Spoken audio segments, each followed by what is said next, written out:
All right, all set. 1 second.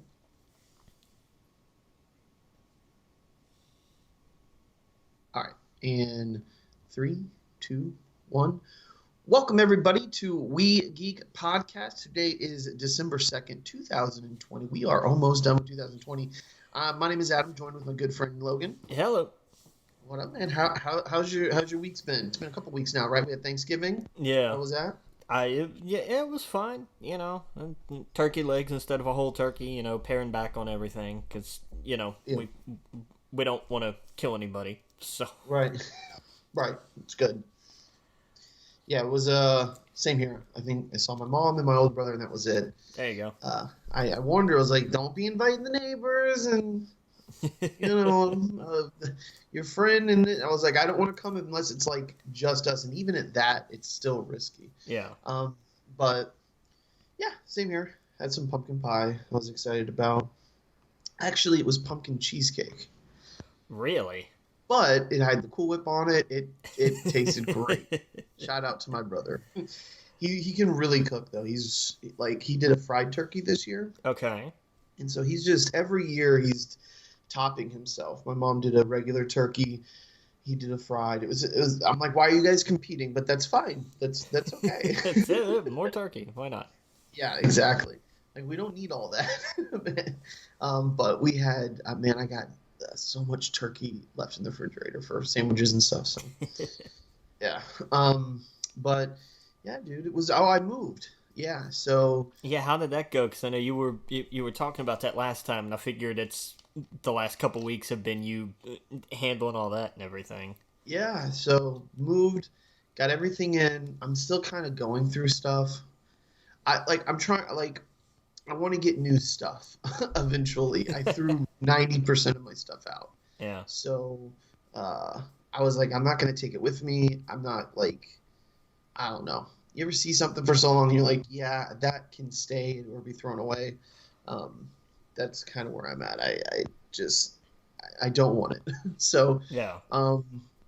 going through a lot of my old stuff, kind of still going through that process of, do I want this? Do I not want this? Do I need to carry all this junk with me?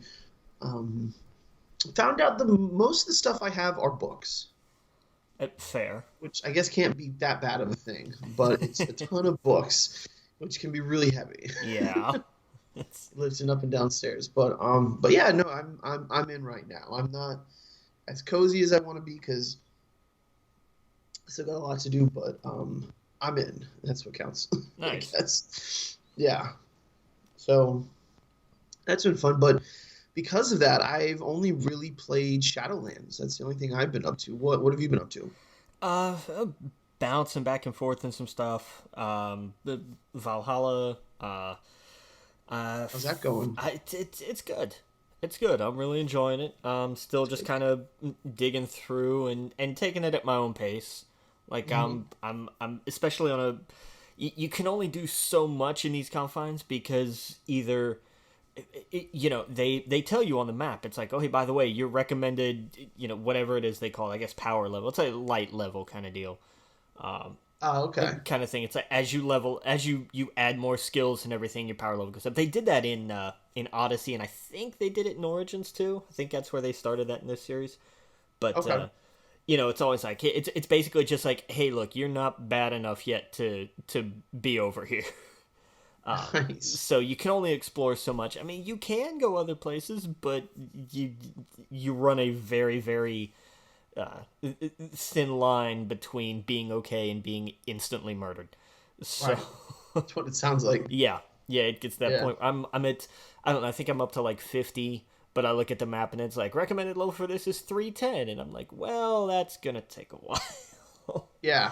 But been doing that.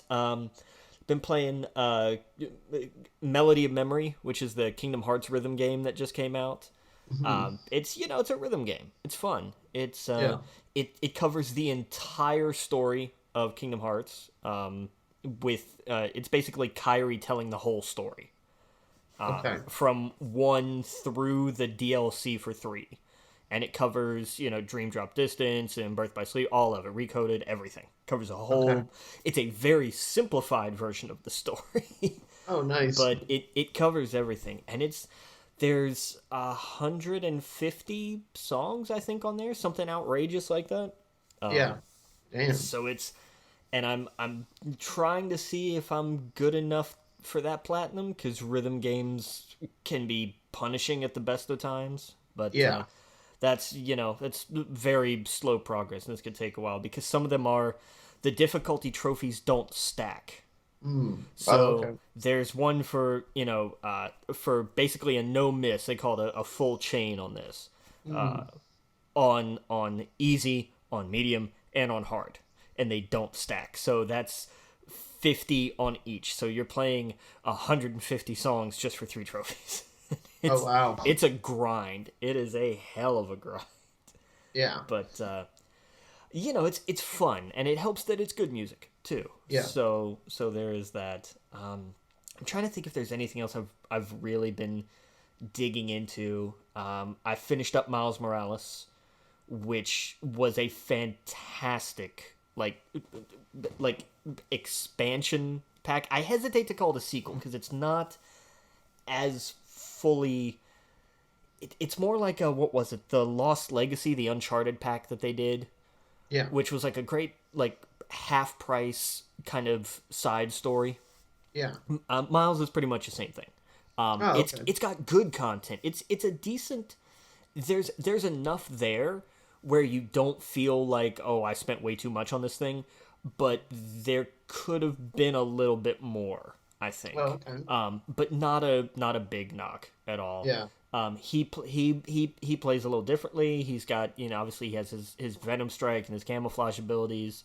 Add an extra layer to things, different villains. And the story is fantastic. The story, Yeah, the story's the best part. yeah, it's awesome. Cool. But no, it was really really good. I enjoyed the hell out of it. And Oh, okay. I'm trying to think. I don't think there's anything like I've been piddling around with just random stuff on occasion, but nothing that I've really been diving into. I keep meaning to get into Bug Stacks, but I keep looking at Valhalla and I'm like, but I really enjoy playing this stuff. Yeah. But I will get around to that, because every once in a while I have that song on my playlist and it pops up every once in a while. I'm like, oh yeah, I should play this because this song is driving me crazy. Right. That's cool, dude. But so that's pretty much been it, and I keep wanting to get back into Destiny because all of Destiny 2 is on Game Pass, but I'm looking at everything that I've got to play on the PlayStation side, and I just don't ever make the switch over. So Yeah.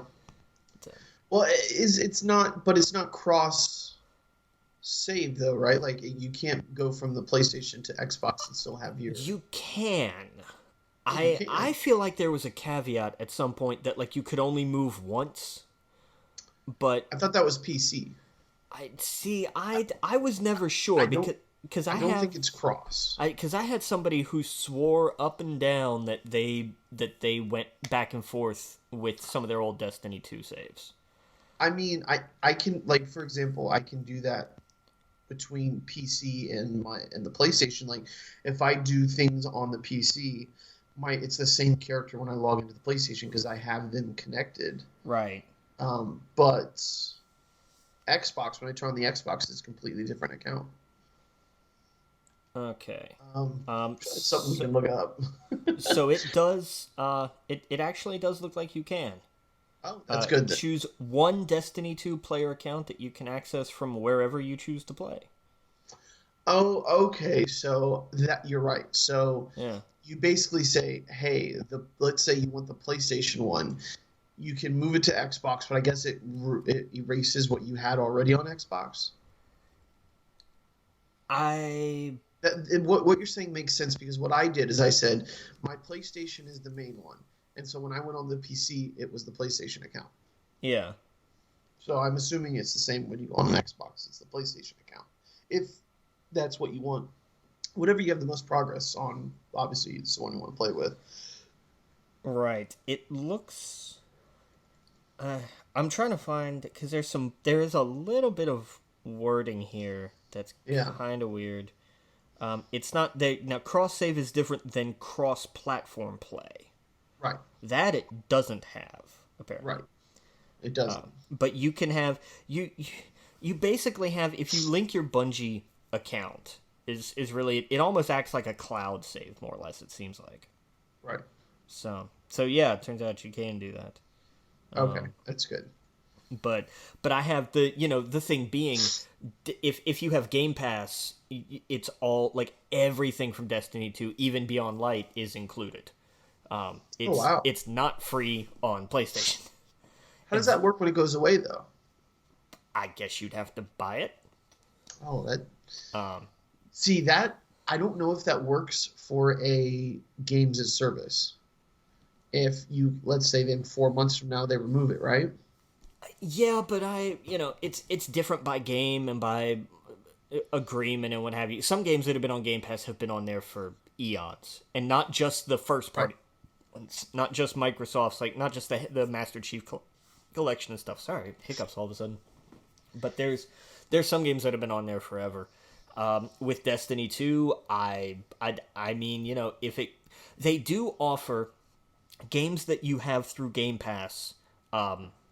If they're going away or if you want to buy them, there is a discount from whatever. Right. Even if games are already cheaper, there's an added discount. But that's the nature of something like Game Pass. Is these games, and they will tell you up front. Game Pass tells you up front these are not permanent. They will come and go. I guess that's what I mean in my head. I'm thinking like it's so much more appealing to me to have like big single player games on there or even multiplayer games that doesn't have a progression, right? Which I guess is kind of impossible these days, but these games as service games, it's almost like I don't know, you want to buy them. But it makes sense to put it on there. Obviously they're giant games. Yeah, well, and it's Bungie. I mean, they have a history with Microsoft, so that's I don't. Oh, that's true. Maybe Activision wouldn't allowed it before. I don't know, maybe, but I know that I mean, Bungie was where Halo started, so they have that history, and I think that's why this was just a natural partnership, and I think it's why they've put all of it. I thought they were going to put everything up until Beyond Light on there, and then you would have to buy Beyond Light because I thought, okay, fine, that's like that would be fair enough. But then Beyond Light dropped, and lo and behold, there it was on Game Pass too. It's like, wow, okay, they committed to this. Respect.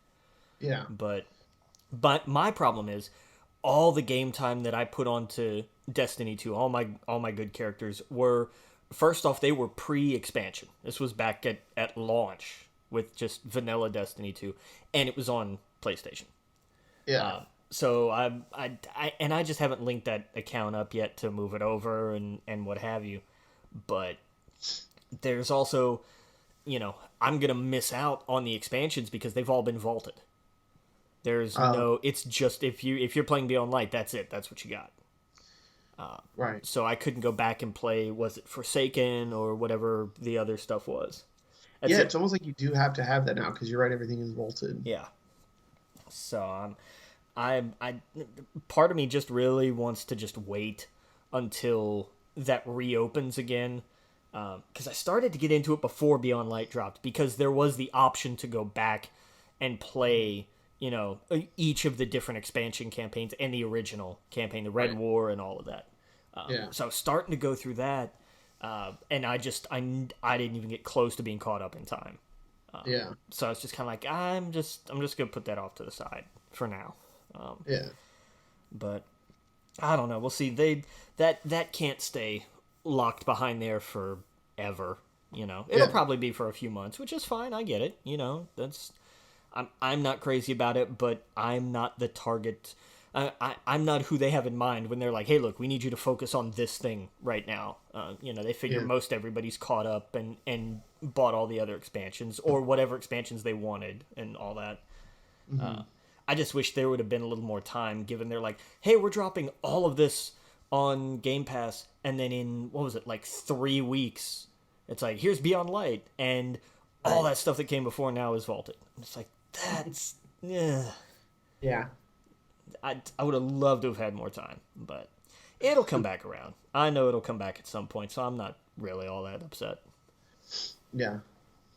Yeah. I think so too. Yeah. That's cool, dude. Yeah, the Beyond Light stuff looks fun. But I don't know. Is that on Game Pass on the PC as well? I am not sure. I don't know exactly what all is. I don't know what the PC difference is. I can check real quick. The fun of the Game Pass app, you can actually just switch back and forth. It's fun. Yeah. Let's see. Oh, Halo 4's now on here. Yeah, that's true. Let's see. I don't think anything Destiny 2 is on PC yet. I don't think it is either. Yeah, I'm not seeing it. Yeah, it's just on the consoles. Yes, Your Grace. VAL Hal A. Cyberpunk. River City Girls. Mountain Blade Warband and Halo 4. Yeah. A whole bunch of other ones like Final Fantasy Arc. And you got Gears Tactics, that's nice. Yep, Gears Tactics. I'm definitely down with that Halo 4 though. That's neat. Yeah. I need to go back. I want to play more of Fallen Order. That was fun. Yeah. Oh yeah, Fallen Order's on me, that's right. Cool. So anyway, yeah, you can. It basically just seems to function as a cloud save of sorts. I don't know, but check the. I mean, Bungie has an FAQ up on their website, and it probably doesn't answer. It answers just the nuts and bolts questions. So anybody listening who's like, I have another question, like it's probably not covered on there. So, yeah. but I have this, and what about this? Does this carry over? Hell, man, I don't know. Yeah. They probably wouldn't either unless you ask them directly. So. Yeah.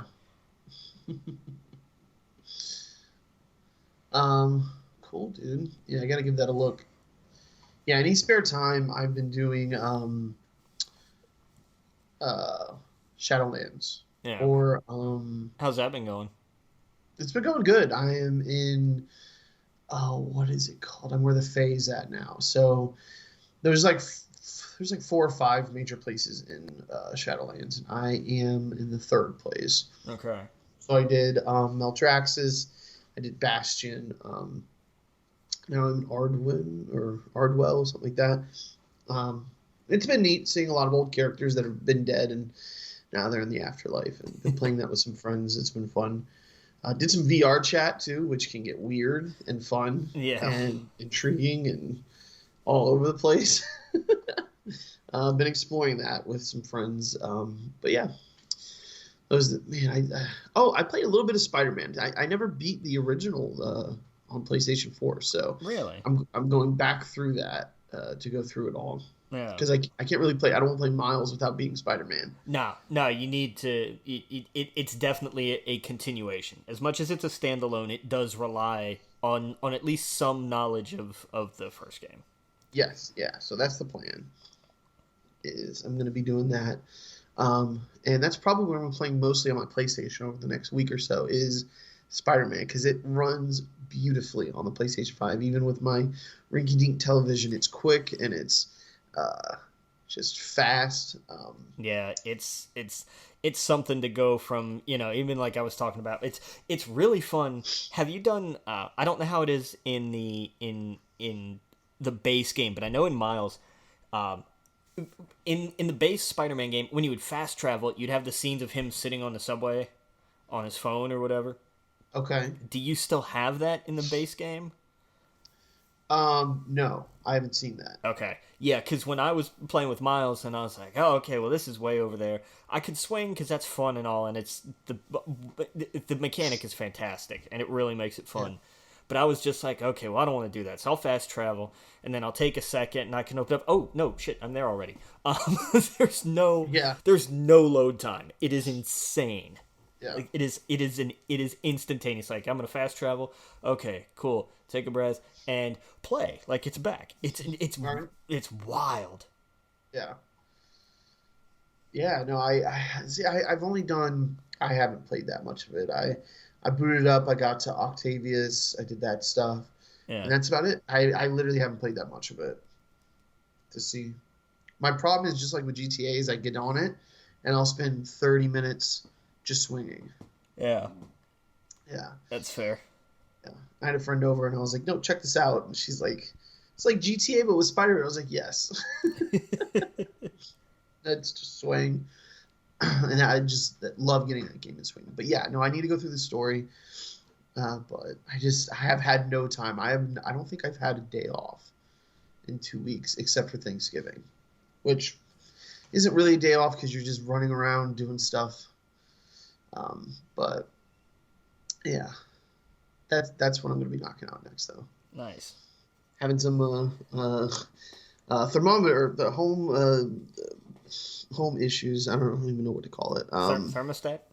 Thermostat. Yeah, I almost said thermometer. Jesus. It's a thermometer. It's part of it. Yeah. Oh yeah.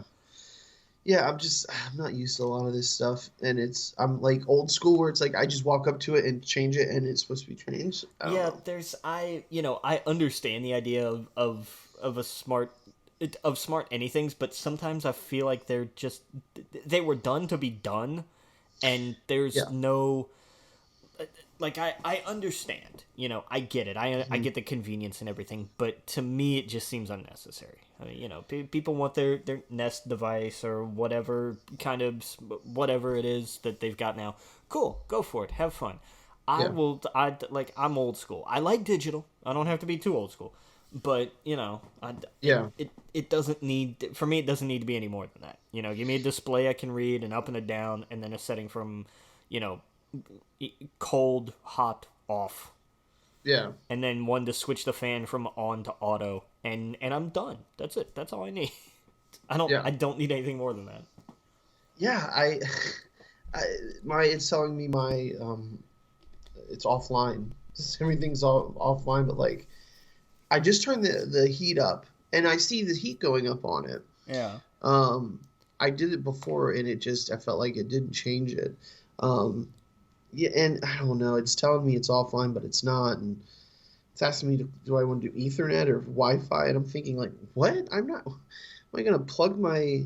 Just none of this makes sense. Hey, gotta hardwire your thermostat, man. Yeah, I thought I accidentally hit Sabbath mode.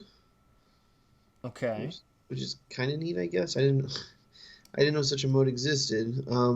But oops, I think I almost accidentally just called them. I was like trying to see if there was anything that I set that would like temporarily shut it off. Right. Did you hit some kind of standby mode or something? Right. And the problem is, I don't want to give too much information away, but like everything's connected to this stupid thing, and it's dumb. I wish it wasn't like that. I thought at first it was kind of neat. It was like, oh, I can like turn on the light in the living room and change the thermostat for my bed. But now it's like, you're offline. Good luck. I'm trying to do it manually and it won't work. Anyway, sorry about that.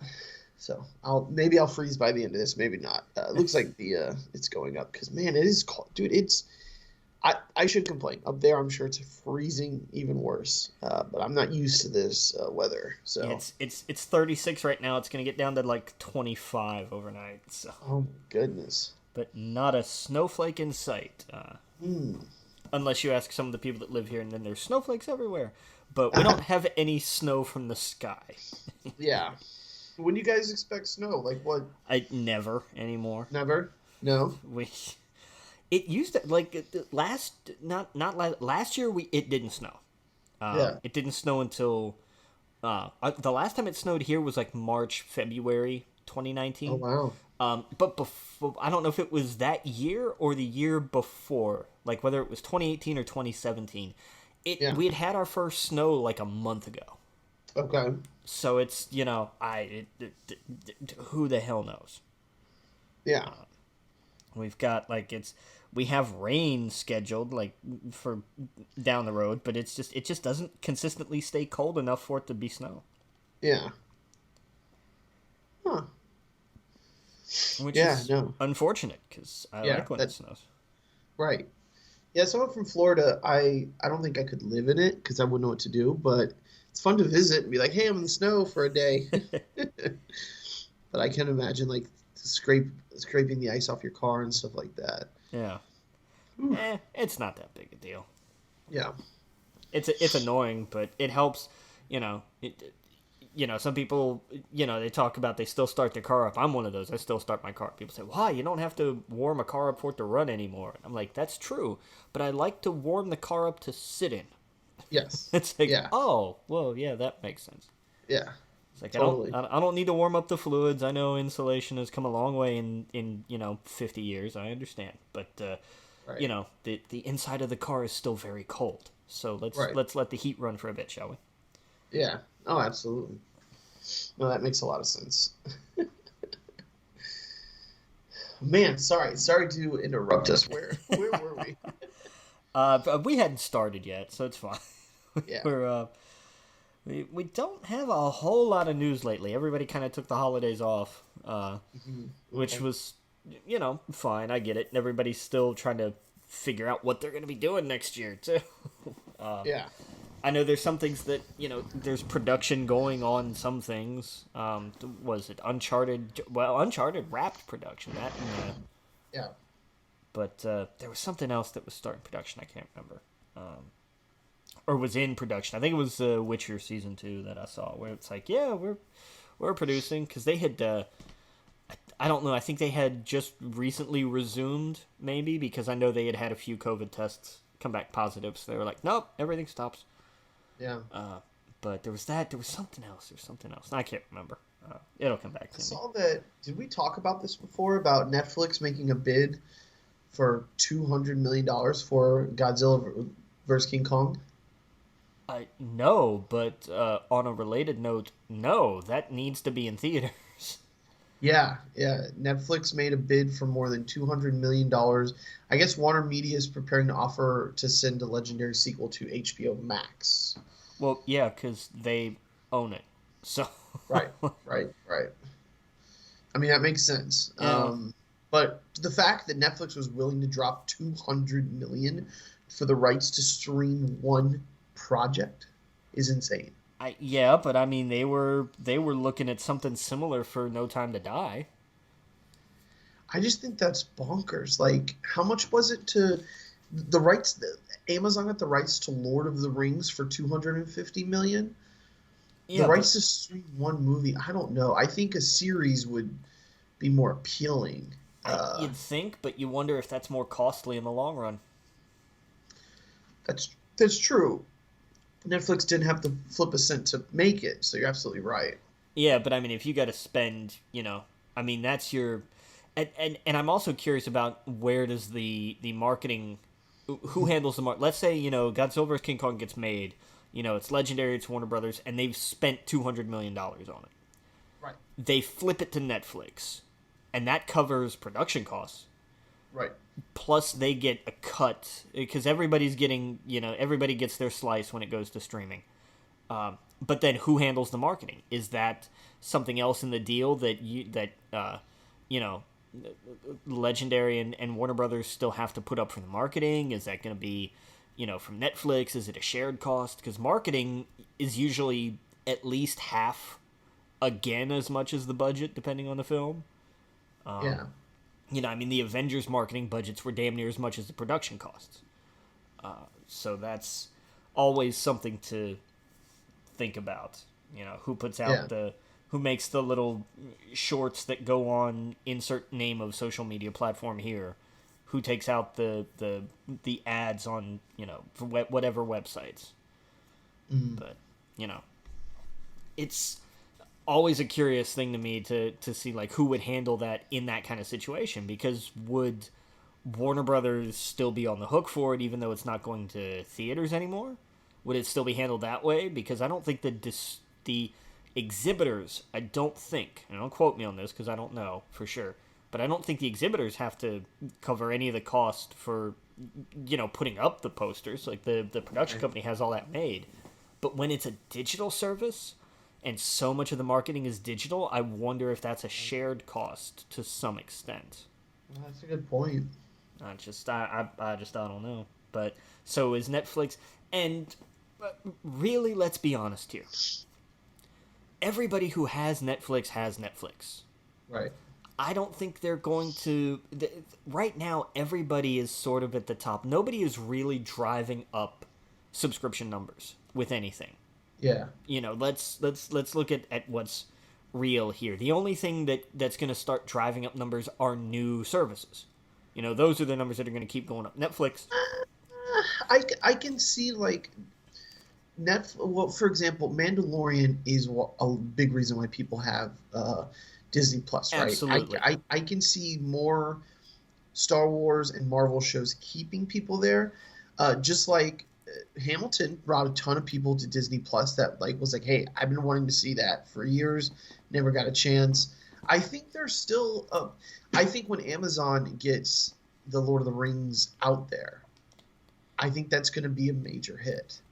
Right, but I don't think and especially with Amazon, because Amazon is its own thing in the sense that their streaming service is bundled into Prime already. Yeah, so it's this beautiful, like, hey, I'm already buying stuff off Amazon. I get their shows for free, which is like what you got: The Expanse, you got The Boys. You're gonna have The Wheel of Time. They just dropped a teaser, which looks pretty fucking cool. It's Rand's sword, like in the woods. I'll send it to you if you haven't seen it. Okay. But The Wheel of Time and Lord of the Rings, which is two of the biggest fantasy franchises of all time. Lord of the Rings obviously has way more attention to it. Wheel of Time is it's a little more I don't know. It's a little bit less known, but it's still like people that read fantasy know Wheel of Time is this giant, like 19 how many of her books, you know, in the series, but this grand world building series. That's going to be a huge hit. I think there's still room for major franchises to pull people. A movie's not going to do it. I don't think a movie is going to be like, hey, I got to get that service for that movie. I think a TV show that's like invested, like you're going to get a couple of years out of it. I think that might get people to get it and stay with it. Fair, but they got to change it to where it's dropped weekly too. Like I know Amazon does the 3 episodes and then you get the rest weekly. I think that's really the only way these streaming services, not the only way, but that's going to be a big moving forward, I think, for a lot of these streaming services to switch to that, because that's going to get you tuning in weekly. That's going to get you to go, okay, I can't get rid of this in a month. Right. I need to hold on to it. My question, though, with Amazon is that nobody gets Amazon, the cards on the table, nobody really gets Amazon Prime specifically for Prime Video. They get it mainly for the shipping. I mean, you're right. You're They get it for Prime shipping. Right. So what, right. as opposed to Netflix and HBO Max and Disney Plus, which are solely pretty much streaming services. I know Netflix still sends out DVDs, so okay, cool. Do you think that? But do they still do that? They do. Yeah. It's obviously a much smaller segment of their business now. Yeah. But it is still. I saw something the other day. It is still there. But these things live and die just on that because they're just streaming services. Amazon Prime, Prime Video is one subset of that service. Yeah. Does it?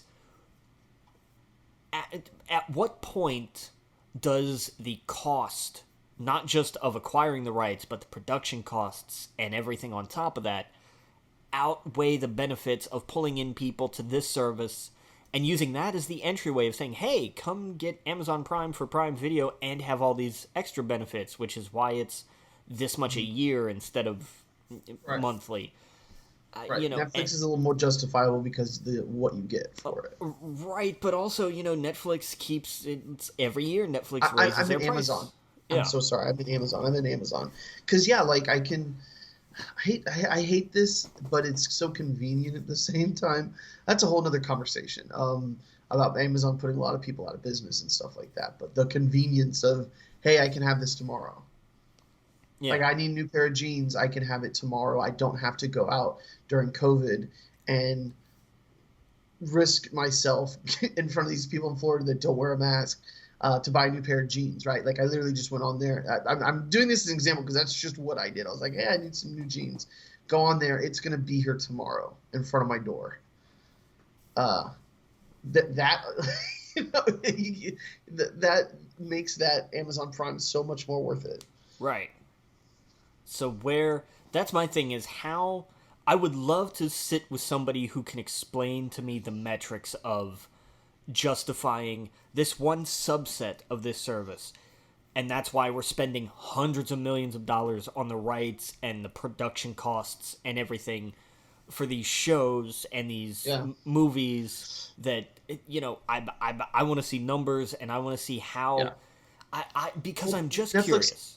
Netflix doesn't have obviously the bankroll that Amazon does. They don't have the amount of money to risk what Amazon is doing. Right. Because it's all on that. They have, you know, Amazon has a million other things, right? Yeah. Twitch and all these sorts of things that, and they're big services, their website, right? So they have all these other things that can bankroll it, and that's why they can take risks where they're like, hey, let's buy the rights to make a Lord of the Rings TV show.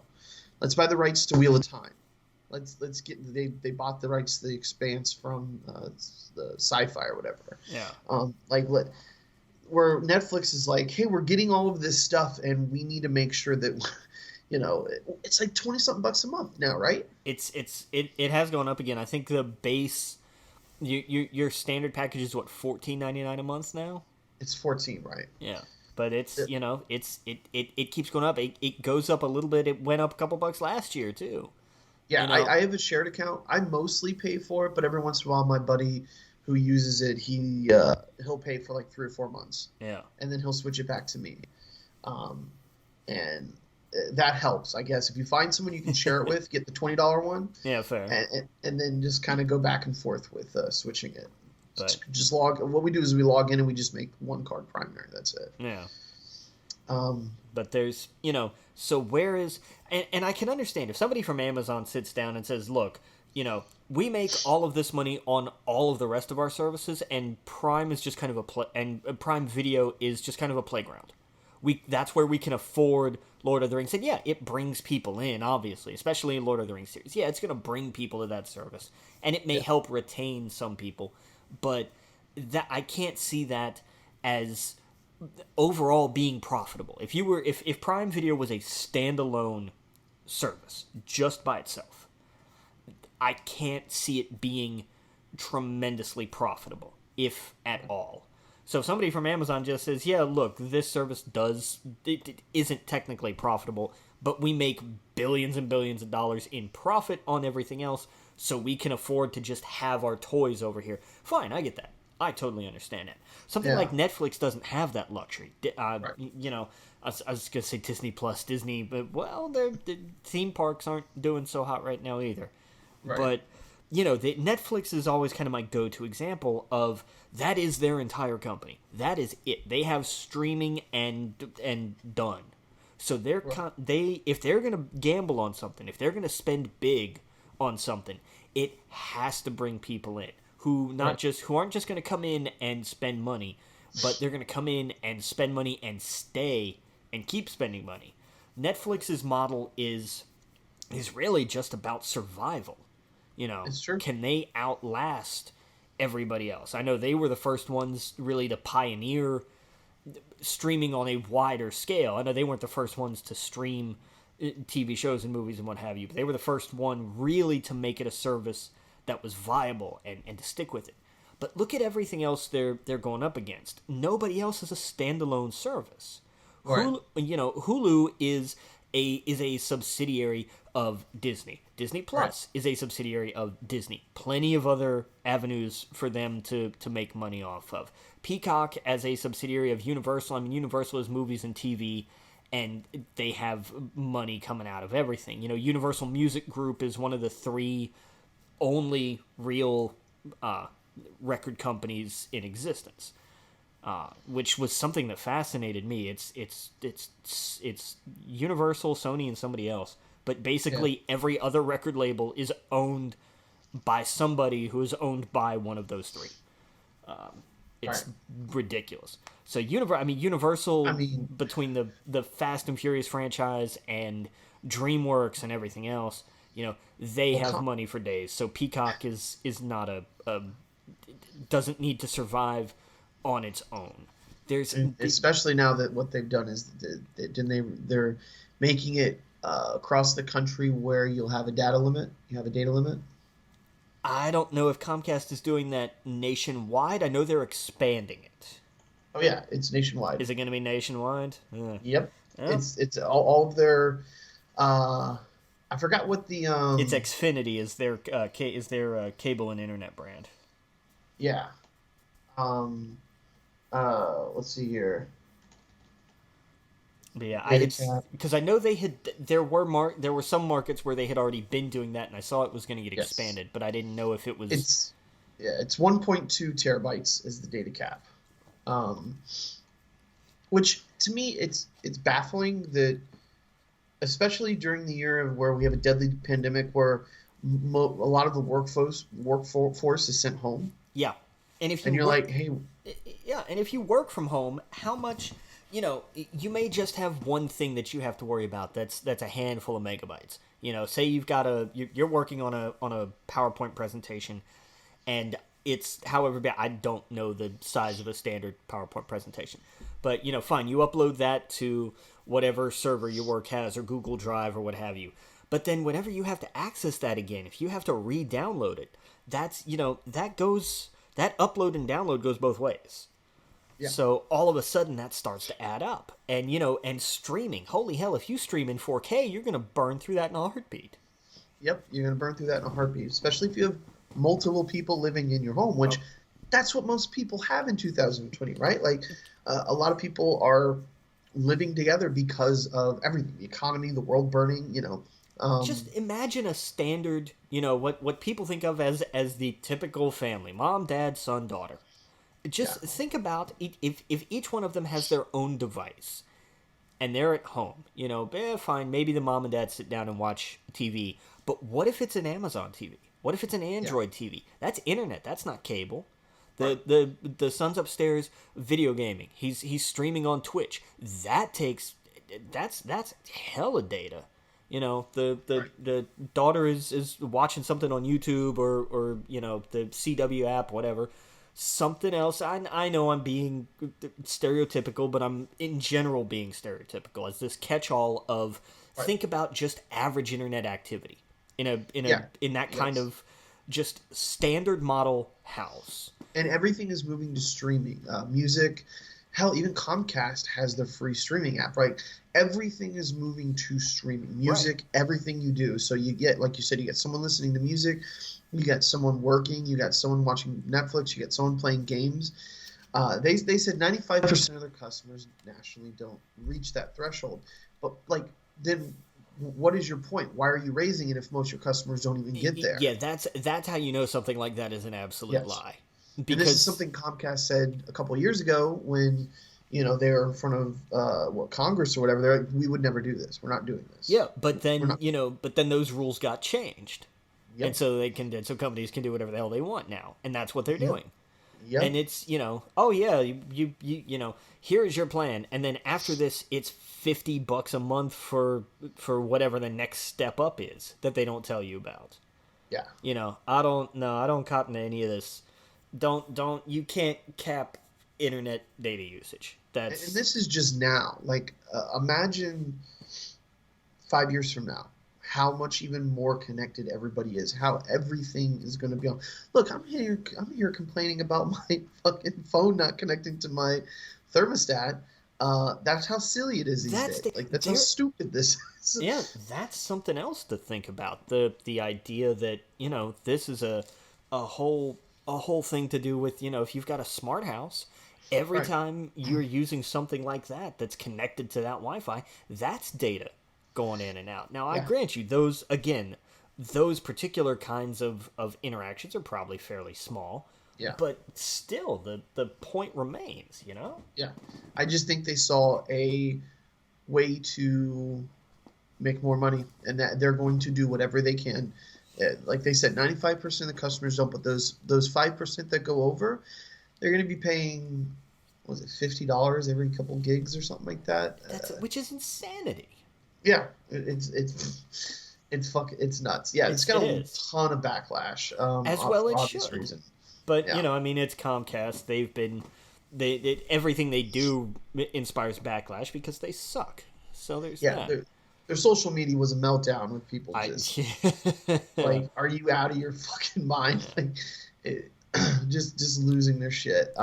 between them and Spectrum, they're ruining telecommunications. Spectrum. Oh, Yeah. here's a story for you.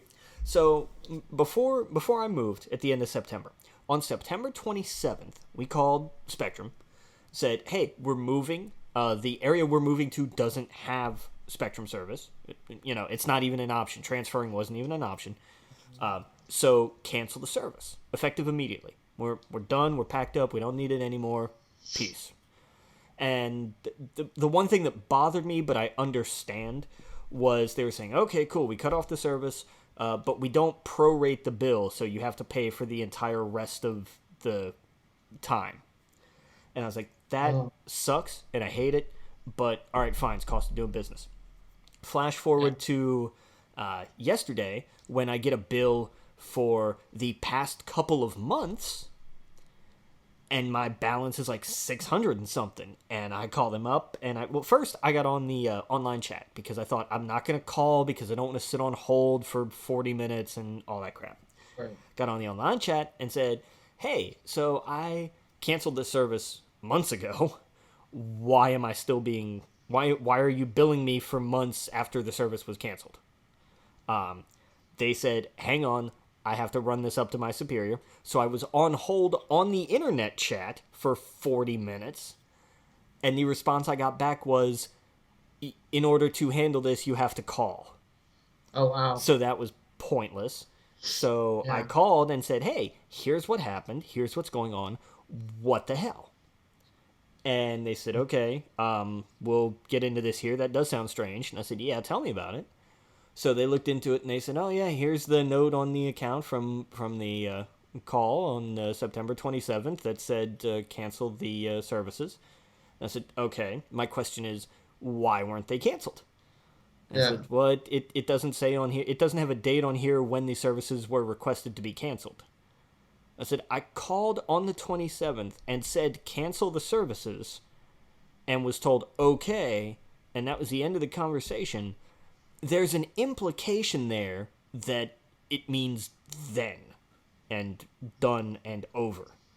And they went, "Yeah, we see how you could reach that conclusion."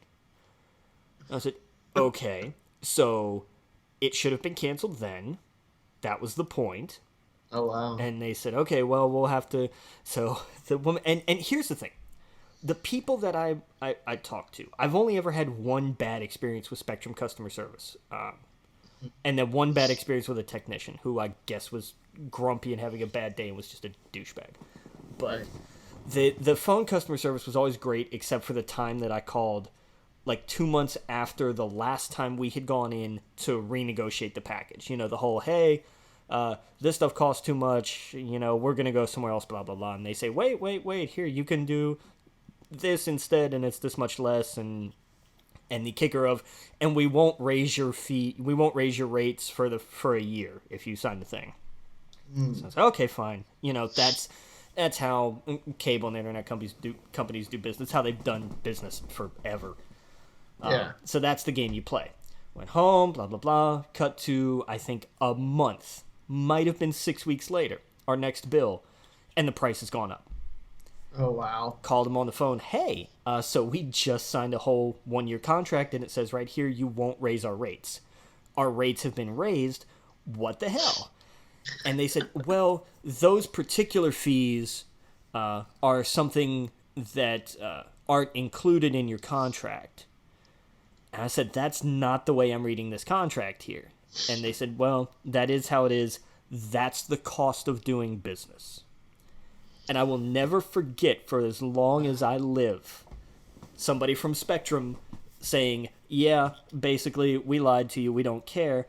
That's the cost of doing business." Those words are on... If they record all of those customer service calls, those words are on that tape, talking to That's a customer insane. who is saying, "Hey, by the way, somebody explained this to me."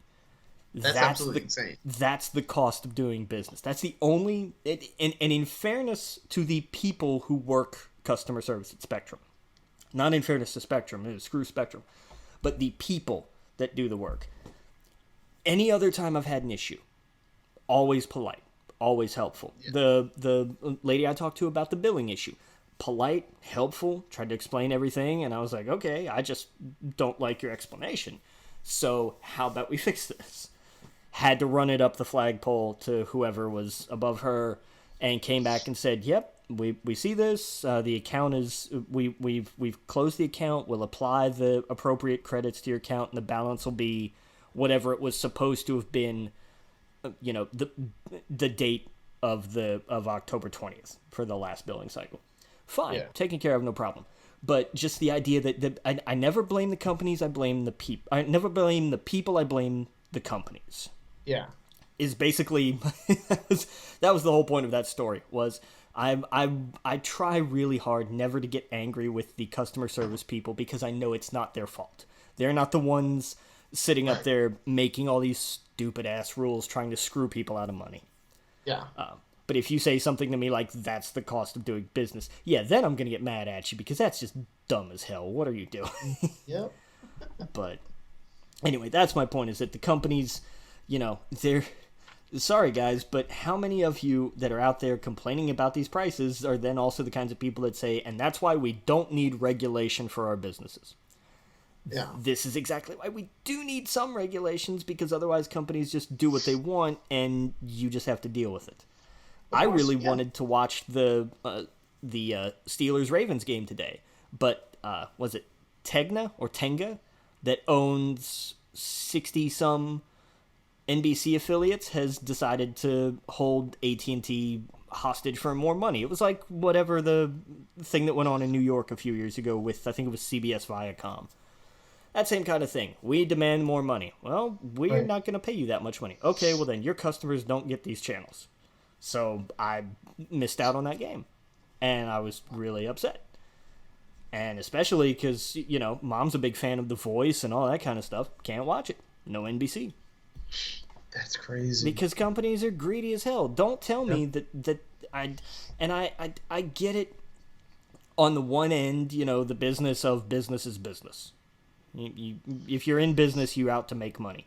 But at some point, there is this idea. There has to be a gross stopping point where everybody looks around and says, "No, this is just dumb." But I guess nobody does that, because if they did, they wouldn't own multi-million or billion-dollar businesses. I don't know, but it's true.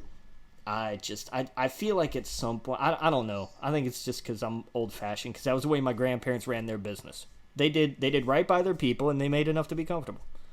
They could have constantly raised prices or cut corners or whatever and made more money, but they made enough, and they said this is fine.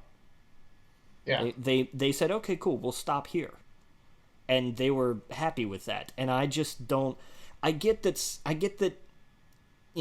Businesses want to investors. They got to do whatever they can to and I understand that every penny. At some point, you need to inject a little bit of morality into your business. And I know that sounds naive and pie in the sky and what have you, but you want to make the world a better place, then let's make the companies that provide services that are essential to day-to-day life, let's make sure they're not run by assholes. Yep. Basically, the whole point of that there. But, again, that's asking a bit much, I guess. Especially from Comcast, who I just have always despised. They were always the worst customer service I ever had. Yeah. That was when you just rude customer service people. Verizon was the best. When we had Fios, and we had any issues, it was just, we'll be on it, we're right there, no problems. No waits, no delays, no nothing. That's good. That was my favorite experience, customer service-wise anyway. Yeah. I've always had Bright House, which is now, of course, Spectrum. Yeah. I'm sorry. Yeah. First for it being Bright House, and now for it being owned by Spectrum. Yeah. I haven't run into many problems like a lot of people where I was at, it would go out all the time, but I felt like just randomly it would just shut off. Yeah. And I'm like, what's going on? I call them, oh, we're doing this. I'm like, I work from home. I cannot have you guys fiddling with shit constantly. And it wasn't like once every 3 months. It's like 3 times a week. Yeah. It would go off for an hour. And it's just, that's not acceptable. That's... It's like I'm not paying for I'm not paying for a service to work some of the time. You know, Yeah. I get if things go down. You know, you have a big storm or something. Sure, of course, there's going to be outages, Right. and of course they're going to work to get them back. But if it's just randomly, oh yeah, no, we tried doing a thing and it didn't work, so it's good. Here's the problem. It would be 5 minutes before I started work on a Monday. I did this 3 weeks in a row. Oh joy. And I'm like, what is going on? Where my boss is like, Adam, help me out here. Help me. And I'm like, I don't know what to... I'm calling him on the phone, speakerphone, like, listen, like, they're, like, it's again, like, this is not... So, you know, as long as... I was able to prove that it, like, legitimately wasn't me. Right. That was a problem, but it was like, this... And when you call them, they're like, well, I don't... Every once in a while, they'll say, well, yeah, we see something's down in the area. Yeah, Like, most of the time it's, we don't have reports of an outage in that area. I'm reporting an outage. There's an outage in this area. Yeah, so many times it's happened so late at night, I'm just like, I'm going to bed, it'll be back in the morning, and it is, it's fine. But it's just so crazy, yeah. No. Last time it was because the neighbors behind us cut the cord. Doing what? Were they building a pool? I think they're mowing the lawn, but yeah, somehow they cut it. Maybe they were using a shovel at some point. I was gonna say, like, if your cord is buried so shallow you can hit it with a lawnmower, then that's Yeah. oh yeah, boy, that's something. Well, one time they used the cord for the above ground, underground. No, they're two completely different. Look, I'm not an expert on these things at all. Yeah. And I couldn't tell you which cord you're supposed to use for which, but even I know you can't use the same cord for both. Oh yeah, that was fun because then we had to... God, oh, did they have to pull all of that dig out? the whole thing up. They realized, oh, this is the above ground cable. Oh my God, that's just, wow, man, wow. Yeah. No part of that is fun at all. Nope. God, we had, speaking of cables, and this is a great story. One of the guys at one of my jobs, who we have a lot of fun. He's so much like me, it's terrifying. He's kind of my work son, and it was a joke at first, but as time's gone on, it's gotten more like it. You can see it, and it's weird. Yeah, it's really weird, but it's really funny too. He was putting a CB into his truck. But in order to do that, he had to run the cable, down from the antenna and up through the length of the truck and everything. And my first thought was, how the hell are you gonna run a cable through all that to begin with? Yeah. And he had a plan and everything. And I thought, okay, cool, you know what you're doing. He gets this cable, and it's the wrong kind of coax cable.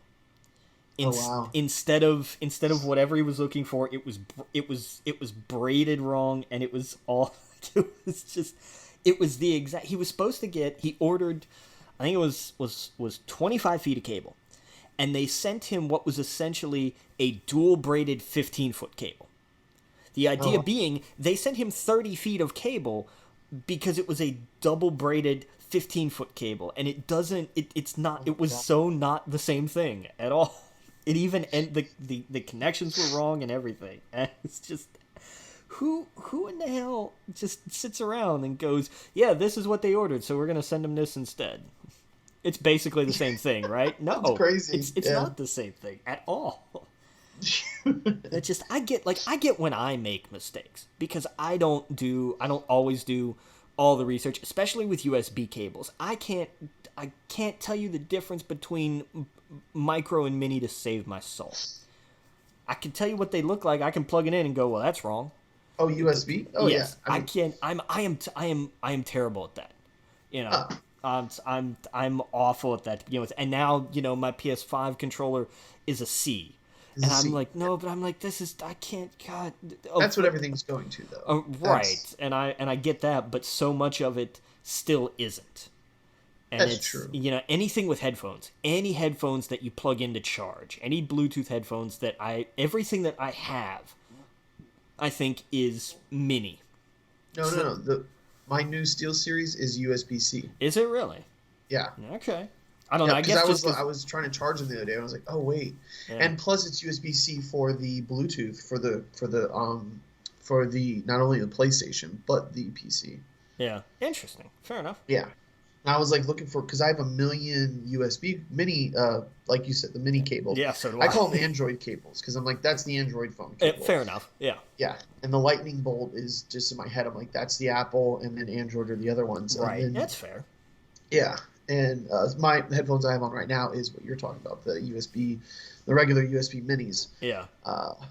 But yeah, dude, I like the C just because it's universal, but like you said, everything's not there yet. Yeah. It's that thing of like, we adopted this new technology, and I'm like, God damn it, you mean I've got to buy new... I literally just bought a 3-pack of minis to help charge, because I have way too much it was charging, because I had... the Xbox controller uses it, PS4 controller uses it, my headphones use it. I've got 3 different sets of, headphones and earbuds. Wait, and, no, the Xbox does the USB-C as well. Does it as well? Yeah, the new Xbox one does. Yeah, well, the new one, not the old one, not the. Oh, I'm sorry. Okay. Yeah, not the. Gotcha. I don't have a Series X yet. Just the original, the one controllers. I got it for the PC just because, for whatever reason, the PlayStation 5 one, like, it works on some games, but it does on others. But the Xbox always works on all of the PC games, even though I just hate the layout of the buttons. Yeah. But the XB, what? Give me the sacred symbols. I understand that when it pops up on screen. That's fair, yeah. Yeah. But yeah, I don't know. I ordered it. But speaking of what you're talking about, I ordered it.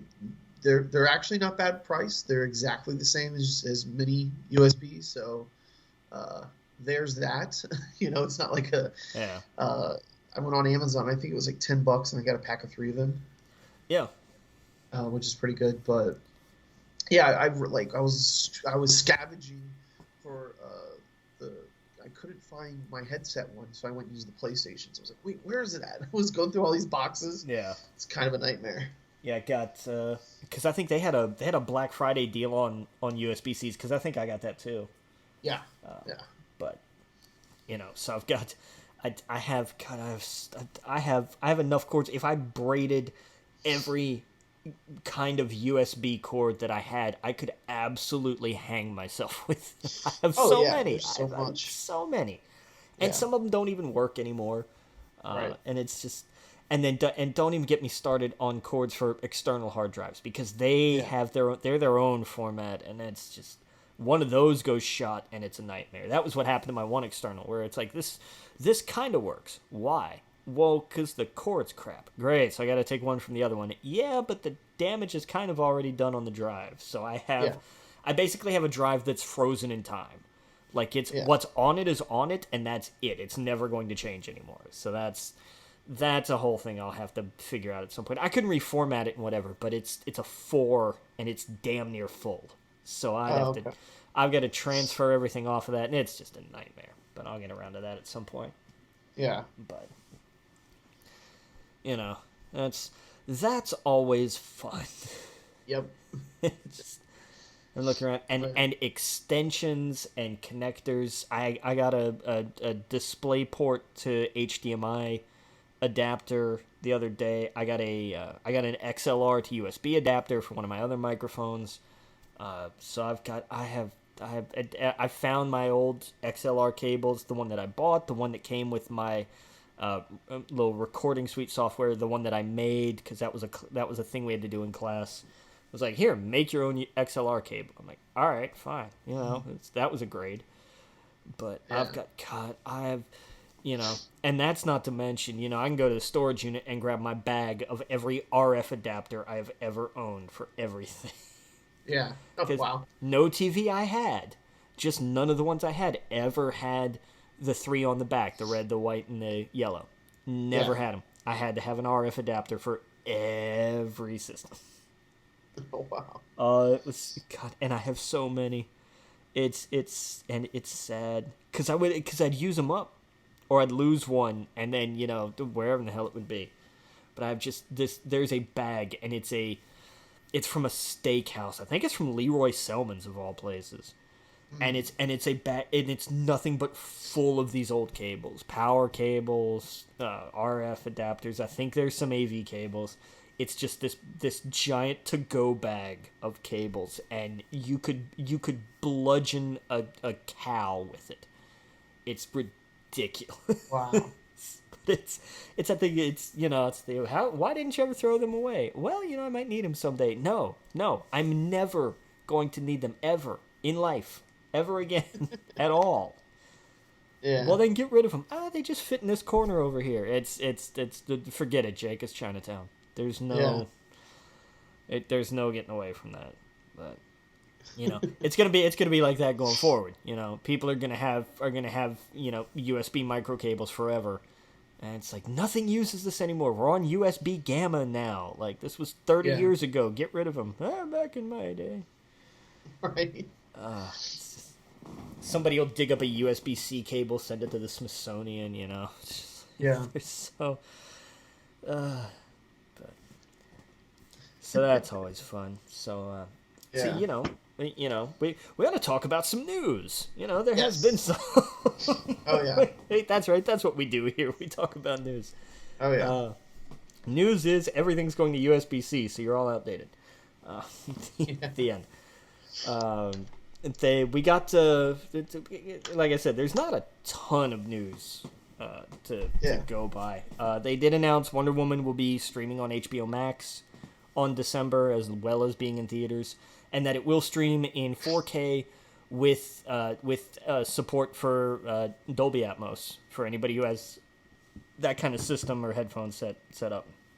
So. They're trying real hard to recreate the theater at home idea. Where it's like, hey, if you have the high-end, I have my own cinema, I don't need to go anywhere kind of setup, which is still pricey. It's not a simple, we're not talking about a standard surround bar and a standard sound bar and a good TV anymore. 4K TVs, while not as expensive as they have been, by a long shot, they're still not the cheapest on the block. They're reasonable in some places, depending on the brand you're looking for and the size. But if you want, if we're talking about replacing a movie theater experience, we're talking a 60-some inch 4K TV, not cheap. Still not cheap. And then an Atmos enabled sound system to go with it, also not cheap. Yeah. So I get what they're doing, but the market that they're catering to is way more niche than it sounds. Yeah. I get it. People have 4K TVs, and this could be great. But this is specifically a shot across the bow that we can replicate the cinema experience at home. Sure, you can push that content out with that kind of format, which will also take up hella streaming data for the Comcast customers. Right. But also, they're not really going to be able to thoroughly... It's still different. The movie theater experience is still different unless you have a crazy hella system, which nobody does. A handful of people. When I say nobody, I mean, I know there's some lunatics out there that have it. It is a very small group. But, I get what they're doing and why they're doing it, and that's fine. And people are still going to come out and see it. Theaters are still going to get a pop for Christmas. They always do. Even though this is like the only movie that's coming out. This and I think News of the World are like the only two Christmas movies. I think News of the World is still Christmas. Hell, who knows? They might have moved it too. Right. But there's not much coming out movie-wise. The rest of the year. There had been other things, but they've all gone away now. Yeah. Do you mind holding Logan for just a moment? This brief intermission brought to you by smart thermostats and the fact that sometimes they just don't work. And even in Florida, it gets cold and you need heat. Okay. Sorry about that. Had to pause for a second to fix my heat. So, yeah, where were we, dude? We had really just gotten started talking about news. We had talked about Wonder Woman, and I think that was about as far as we got, really. Now, the Wonder Woman, it's apparently going to be there for, 30 days, and then it's going to go to where you can purchase it? I guess I hadn't seen that, but that makes sense. Yeah, they're doing it for a 30-day stream. So, like, if you have HBO Max, if you don't, go get it to watch this. It'll only be on there for 30 days, and then after that, they're going to pull it, and it's going to be where you can purchase it and rent it and stuff like that. Yeah, fair enough. Yeah, but hey, it's Christmas, December 25th. That'd be a great time to jump in and watch that. Yeah. Soul comes out on Disney Plus on the same day, so I guess it's family movies from both sides, I guess. Hey, we're an action movie family. Okay, cool. Well, watch Wonder Woman. We're a kids family movie kind of family. Okay, watch Soul. Like, you'd be all set. And I think that's for the consumer, this is so consumer friendly. It's like, hey, get these apps. You don't have to pay extra. It's not a premium like Mulan was. And enjoy something, especially in the holidays. Yeah, I think Mulan was a failed experiment. I don't think Disney will probably ever admit that, at least not for a very long time. But I don't think that worked at all. Right, exactly. Staying on the Warner Brothers track, we got confirmation Mads Mikkelsen will be replacing Johnny Depp as Grindelwald in the next Fantastic Beasts movie. Yeah. I don't know. I don't even know if I'm going to watch it, honestly. And not just because of the way they've completely screwed up the whole Johnny Depp situation, but also because the second one was just not that great. I don't think I ever saw it. Or maybe I did. I guess that tells you how good it was. It is eminently forgettable. It really is, and that's kind of sad. The first one was decent. The first one was actually not half bad. And then the second one, if you took this franchise away from J.K. Rowling and just had other people write it, it would be better. Tumblr has proven that, for all of the many sins Tumblr has committed. If you were going to rank Star Wars prequels, Lord of the Ring prequel with the Hobbit trilogy, and the Harry Potter, how would you rank them? You mean the Fantastic Beasts movies? Yes, the Fantastic Beasts movies. Oh, I would put, why do you have to do that to me? Because there's good stuff in the prequels, and I hate that. The Hobbit is meh. I actually rewatched The Hobbit because I don't think I've seen the third one until recently, and I'm so into Lord of the Rings right now. I don't know if I've said it on the podcast, but I've reread Lord of the Rings. I'm on Two Towers right now. Nice. Yeah, and so I was like, oh, I never finished the Hobbit movies, and they were more enjoyable than the first time I tried to watch them. That's fair. They're not. People act like they're an abomination. They're not. They're just not really. The problem is you're comparing them to the Lord of the Rings trilogy, and that's a losing battle. No, it doesn't matter. It's one of those they had it right the first time with less CGI, more practical. More practical, and they went the other direction, and they really didn't have to. And you could tell the studio didn't put the same kind of care into these movies. Didn't. Not by a mile. Well, there was a million things behind the scenes that was a problem, you know, with Peter Jackson not really wanting to do it, and that whole ordeal with, what was it, Del Toro that was supposed to be in it? Yeah. Or was supposed to direct and write it. That whole spiel. Then there was a ton of behind the scenes stuff with the rights. Or I'm sorry, the worker union and stuff like that. They had so many union issues. And that's why, I mean, you can tell the studio they were just like, these films will make us money, we don't care. Yes, and I think that's why the Lord of the Rings, those three movies will be held up in the same standards as like the original Star Wars movies. Where Harry Potter, the same way. It's like those will always be remembered as those were the greats. And then the prequels, for all of these, they don't quite hold up, and I think it's because somewhere along the line they get lost in the sauce, and they forgot what made them special in the first place. I think if I had to rank them, I would honestly probably put, It's weird to say, right? It is, because I want to put the prequels first, but Episode 2 was a drag. For as much as Phantom Menace did wrong, there's still fun to be had there. And maybe it's because we were closer to children when those came out. We weren't children, obviously, but we were closer to that age than now. Yeah. I think we're a little more cynical now. but I still though I wasn't. Even at the time, I wasn't crazy about the prequels. I don't view them the same. I guarantee you, if I just recently had watched them, I would view them in a completely different lens, of course. Yeah. But I think. You want me to tell you mine first? Yeah, go for it. I think it's Star Wars, Hobbit, and then Harry Potter. I have to agree. I do, because I just the first Fantastic Beasts movie was really good. Yeah. I would stack that as, out of the 8 movies that we're talking about here, between the 2 trilogies and this thing that's going to be a 5-movie series, they've already said.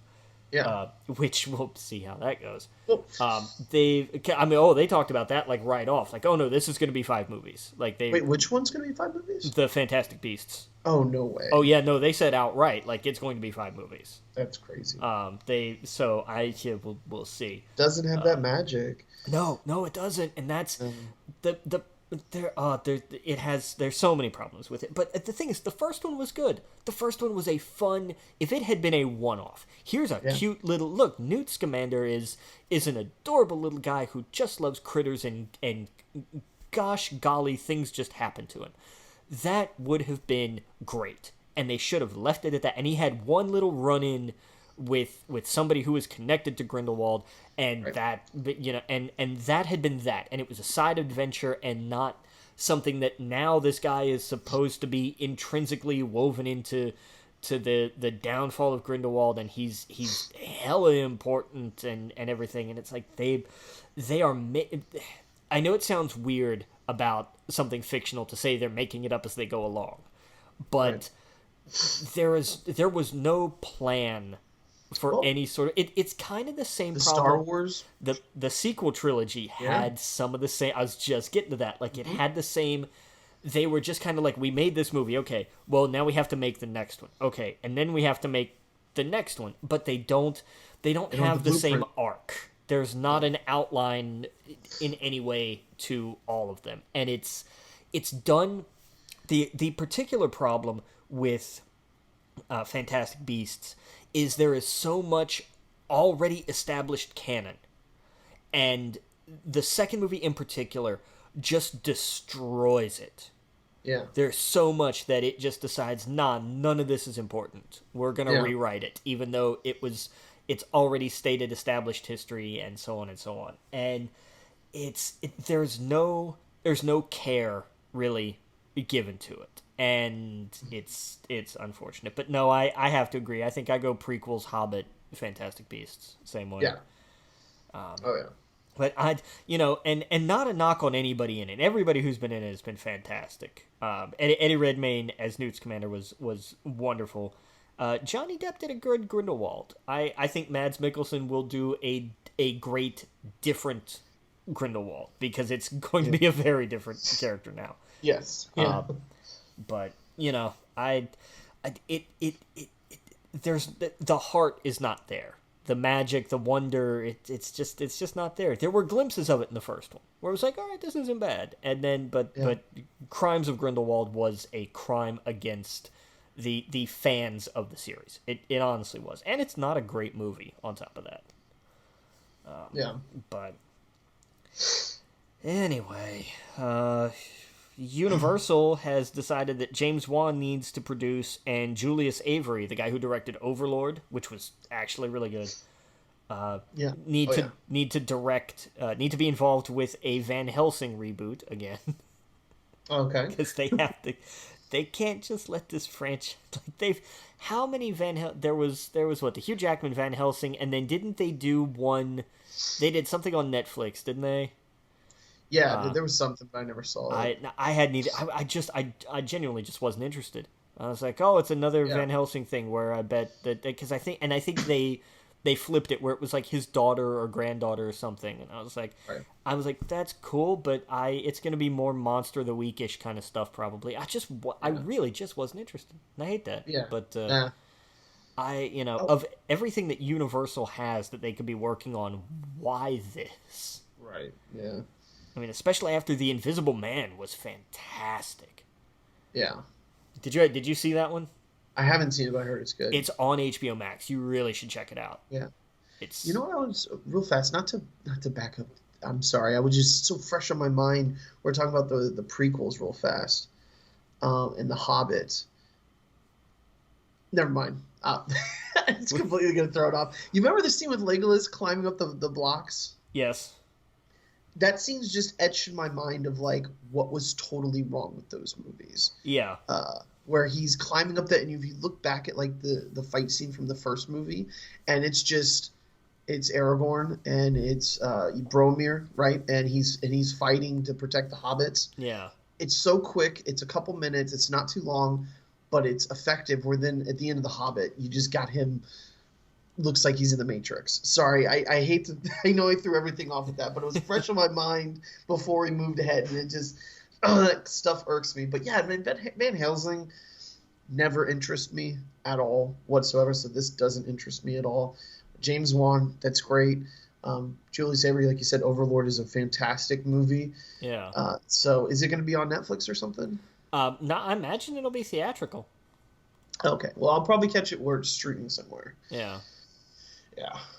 But, I don't know. We'll see how that goes and what happens with that, if it winds up going anywhere. Yeah. It won't be the first time Universal has stopped and started with their creature series just in the last handful of years. Yeah. In other reboot-ish of sorts news, there's going to be another Toxic Avenger movie. Yes. Those were great schlocky B movies. Like they're bad, but they know it and they don't care. Right.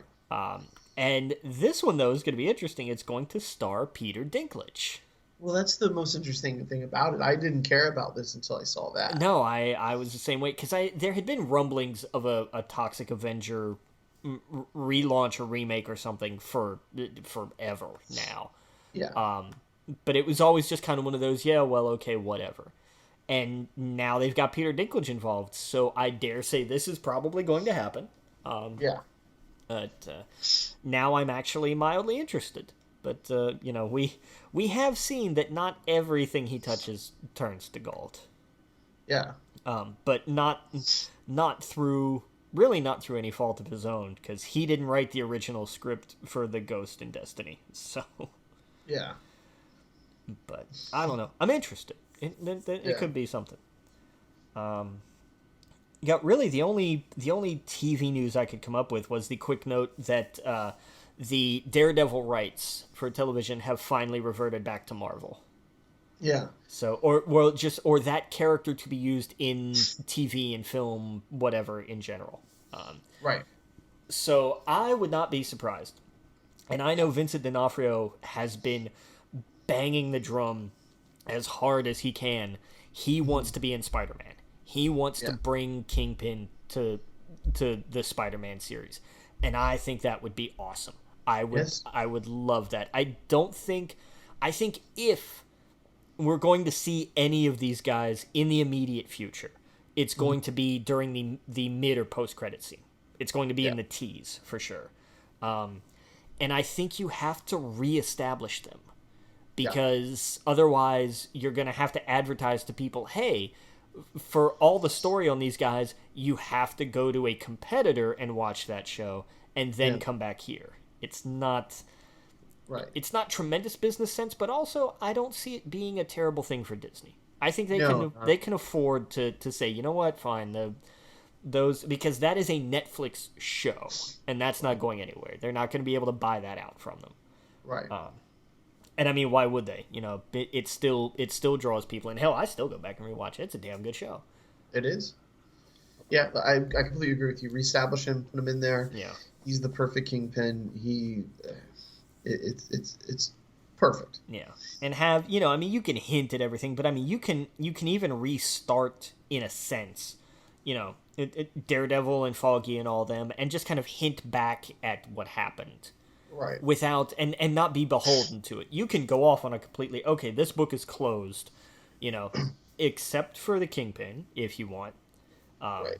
But even then, you don't have to have the entire history of it. And that can be why he's a Spider-Man villain now and not a Daredevil villain much, because of everything that happened in season 3. But you can use this as a jumping on point for these characters, and reestablish some of that, and also the overwhelming majority of the audience is going to be smart enough, at least when these things come out theatrically, at first. I can't speak to people who may come to it 5 years down the road, but they're going to be invested in it to have gone back. They've already seen the show. Right. So they don't need that hand-holding. But there are definitely ways to do it, and I'm hoping that they do it, and that would just be a real fun, given everything that happened in Far From Home, I would honestly love at the end of whatever the next Spider-Man movie is if somebody just sits down across from him and pushes out a card and says, "I hear you need a lawyer." Yeah. And just don't even, you barely even have to show him. That would be perfect. That was just sits down and pushes across a card that says Nelson, Murdoch, and Page. Yep. Just says, "So I hear you need an attorney." And it just pans up, and there's Charlie Cox just sits there and grins. Credits. Done. That's it. A 5-second shot, and the world would explode. It would be awesome. Yeah. But that was all the TV news I could find. We've got some video game news because we've got the rundowns for the December freebies. I just realized I can't spell here. In the PS Plus games, it's supposed to say Worms Rumble, not ROMs Rumble. Yeah. I do that a lot. I really do. I don't know why. But yeah, new Worms game. They're always fun. They're just dumb, silly fun, and I love them. Yeah. Just Cause 4, which has been on sale and cheap, and on PlayStation Now in particular. It's also on Game Pass. Yeah. But it's good. I've played the absolute hell out of it by now. Right.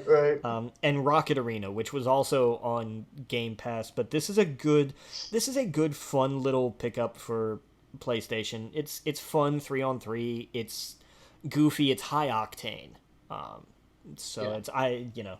I'm not one much to talk. I am terrible at multiplayer everything. I've made my peace with that, but the mechanics are fun. It's enjoyable. You could do worse. Yeah, for sure. The games with gold on Xbox. I was gonna say real fast. I'm kind of disappointed. I think this is a lackluster month. Agreed. Especially since they're just like, oh, we're gonna give you the same PS5 game this month that we did last month, even though it's a good game. Well, the idea was, and I think part of that is because there aren't a lot of PS5 specific launch titles yet. Right. That was really their more like, because it's good through January for Bugsnax. I guess in my head is I would have rather them given me like 3 PS4 games instead of Bugsnax again. But I get it. A lot of people don't have a PlayStation 5 yet, so it's a first world problem. I know it sounds silly to complain about, but I'm just like, really, for the second one. So but I get why they did it. The next gen is still for the next Christmas. For the next year, it's still going to be next gen as far as I'm concerned. It's not going to be current gen until 2022.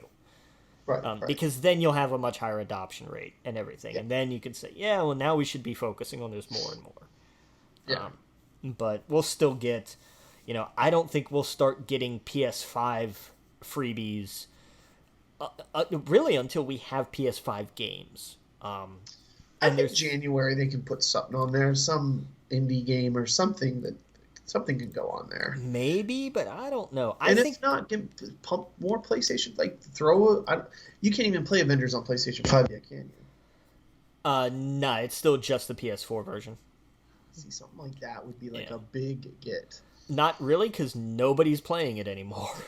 I know, but if it was free, if it was like, here, PlayStation Plus, here's the Avengers game, I bet people would jump on it just because of the name alone. That's fair. I'll give you that. They had a sale on GameFly for Black Friday, and between that and the coupons that I had for my 6 months, I actually picked up Avengers for $9.60. How is it? I don't know. I haven't gotten it yet. Yeah. I played some of the the beta when it was out, and I mean it's fine. It plays okay. Yeah. It's just the problem is it's an Avengers game. You want the hype. You want it to be this amazing, groundbreaking AAA title, and it was okay at best. Yeah. And that's the problem, is that it didn't live up to the hype that it had generated for itself. Right. And that's kind of sad. Like, there's nothing inherently wrong with it except for all of the bugs that they're still fixing because Square decided to cosplay as Bethesda this year, I guess. Right. But there's just, it's just not the giant success that they were expecting because Right. it just wasn't as good as they hoped it would be. Yeah. But I think I would be okay if for the first year or so, if PlayStation did like a quarterly PS5 drop. Yeah. I'm okay with that. One every like 2 or 3 months until they really start to get the ball rolling, because they're still going to keep bringing out PS4 games, and that's because that's going to be what there are for the foreseeable future. I think I hard disagree with you, but that's okay. I really do think that off the bat they should have one game a month, even if it's small. But I understand where you're coming from, and I get why they would do that. I get why. My other question to that, though, is how many indie studios are developing for PS5? Well, is it that hard to like, for example, if you're making a game right now, if you're making not necessarily Bugsnax, because that is independent, right? It's a smaller game. Yeah. But